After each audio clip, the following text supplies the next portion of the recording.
A modern guide to fit and arsenal construction for two-handed bowlers. The #1 new release hit worldwide on Amazon. Find out the secrets of the pros, pitches and grip selection, what balls to use, when and why. Learn step by step how to lay out your own equipment and so much more. Become a better bowler and score more now. A modern guide to fit and arsenal construction for two-handed bowlers. Available now worldwide on Amazon and most major online retailers. Hey everybody, and welcome to another edition of Laneside Reviews. As always, I am the Bearded Beast, and I ain't shrugging at this one. This is one of my favorite cores that we've seen in a while. This is the Columbia 300 Atlas, and they brought it back with a hybrid version. Now, I threw the original, the solid Atlas, when I first started making my two-handed journey, and it was one of the balls that made it actually a lot easier for me because of how controlled the ball was. That higher RG core at 2.52 allowed the ball to get down a little bit farther down the lane with my lower ball speed before it started to hook. And it made it quite easy for me to deal with heavier oil conditions. Well, now Columbia 300 has taken that same core and that Formula 1 hybrid we last saw on the high speed, and they've beefed it up. So they've taken that HK22 Formula 1 and they've wrapped that Atlas core, and they've made a few changes to create a shiny, highly asymmetric ball that's going to create a lot of motion down lane. Now remember, this core with that flip block on the bottom, it's going to promote a very strong roll down lane already. And we know that HK22 makes everything hook more down lane, so this seems like a match made in heaven. Now we've also got dot and dynamic core in here, which makes it safe to drill, and it means it's going to last longer and hit harder.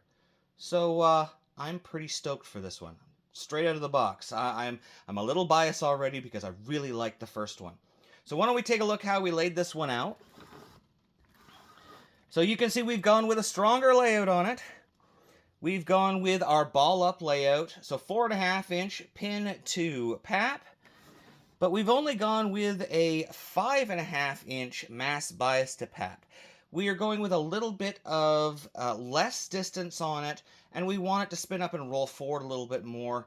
We know how strong this ball is going to be. We want it to be controllable. We don't want it to continue to hook so much that we can't get it to go through the pins right. Last, we went with a 3-inch pin over line. That's going to give us a layout of 70 by 4.5 by 37 for you dual angle guys. So we know it's going to be long, it's going to have a lot of flare, and it's going to flip hard. But rather than listening to me talk about it, why don't we take it lane side and see how much this ball performs. And we find ourselves down on the lane with our resident two-hander. Say his name and he'll appear. We believe in Rob Johnson. And as we said, we're looking at the hybrid Atlas. Look at the performance there. Just look out my face. That's exactly what I wanted. In the opening, we talked about it. I went with a stronger layout to get the ball to be a little bit shorter hook zone. I wanted to roll forward a little bit and be more controlled because this is such a strong ball. And speaking of strong ball, let's talk why this ball is so strong. I really believe it's that core. Something about that core, whether it be in the solid or the hybrid, just matches up with my game better. And I think it's that 2.52 RG in the core. It just pushes that ball a little bit farther down with my lower ball speed and just seems to get it just in that right spot so that I can have it match up to the condition I'm on. Obviously on a house shot here, all I want to do is find that defined friction to the right and let it go. Love that. That's exactly what I wanted to see out of this ball. It's very, very similar to what I saw out of the solid, just a faster response to friction. You could see how short that hook zone was. Once it saw the friction, it really revved up, made its move to the pocket, and then rolled. The other thing I really like about this, and I think it's the combination of the core numbers with the 054, 018 RG and intermediate, differential and intermediate differential. This ball doesn't stop being continuous. Maybe there a little bit. I was pretty deep there. I made a 5-board move. And what I mean by that, with doesn't stop being continuous, when you get a ball that has a really high intermediate diff in it, 021, 025 and up, you'll see the ball roll forward a little bit more, and it'll, rather than getting through the pins, you'll see it hit and deflect more. It's usually a sign of either you're too deep, or you've used up too much energy, or the ball is rolling forward. But at 252, 054, 018, this ball still has a little bit of continuation left in it. We saw it on that strike a couple of shots ago, where it still split the 8-9 quite well. You see, here I am. You can see on that one there, that was actually probably closer to the 8-pin, had quite a bit of continuation. That flip block on the bottom, plus that higher RG. And let's be honest, that flip block probably causes the higher RG because it's moving weight away from the center of the ball. It's creating more length, harder to spin up so it doesn't lose so much energy. So we're getting more hitting power and more power through the pins. The ball can just get through the pins rather than bouncing off. And so many of you know out there, especially you rev dominant players, know how frustrating it is that you are, you're out there bowling, you're hitting the pocket, you're destroying the pocket, and then 10-pin, 10-pin, 10-pin. Look at that. Look at that. That is something I go through all the time, leaving those 10 pins because I've used up so much energy with my low ball speed and high rev rate. And yet this ball is getting through the pins.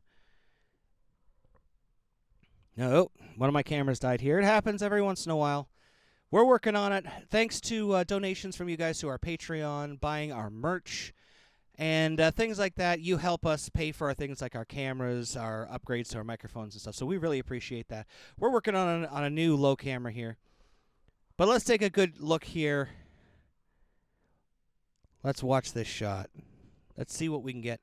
We got the disco lights going. Let's see if we can... Come on, old man. Gee, where are you? I guess this is what happens when you make a 10-board move left. Look at this. Yeah, that's what happens when you start around 61. That ball, I don't know how that struck. I got no idea how that ball struck. That was silly. So here we are left-handed. Let's get back to the real world and just watch the way the ball goes through the pins. Watch the motion that it makes as it spins up. Yeah, love, love, love that. Yeah, I probably should have worn my yellow pants with that Wolverine jersey. If you like the jersey that you see here, don't forget to use my coupon code on iambowling.com. You can pick up one of the new Wolverine jerseys.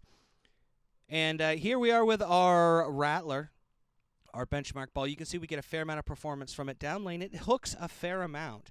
Just because it's a benchmark doesn't mean it doesn't hook. Every company has something with similar core dynamics and cover dynamics, so you can compare. Oh, seeing something there from the Atlas. We're seeing some performance. Even though I'm fairly deep, you can see it's getting to about the same spot that we saw from our Rattler, and it might actually be a little bit faster response. Let's take a look here in the slow motion, if I ever come back on the screen. So let's see here. It's starting quite a bit outside. Oh, yeah, that's pretty. That is very pretty. We're going inside, outside, and out hooking it. Let's watch it on the low camera here. I would love to see more of these slightly higher RG, higher differential balls come out from the brands of Brunswick, whether it be Radical, whether it be Columbia 300, no matter what the brand is. I think that these kind of balls, these kind of cores, really help in this modern environment because of the amount of friction. Just watch this. Oh, yeah. That is a beautiful strike. You can see it splits the 8-9, outhooks our benchmark ball, which is what we want. One last look at it here in the slow motion. I got to be honest, this one went straight into my bag as soon as we were done. Yeah, this thing is so good. between this and the Rattler and the new, I got a new lineup coming here, and I think this is going to be my most successful season ever because of the new brands that we're seeing here. And special thanks to the Atlas Hybrid here for making me look good. Thanks for watching. Don't forget to like and subscribe and turn on notifications so you never miss a show. So until next time, guys, we'll see you laneside.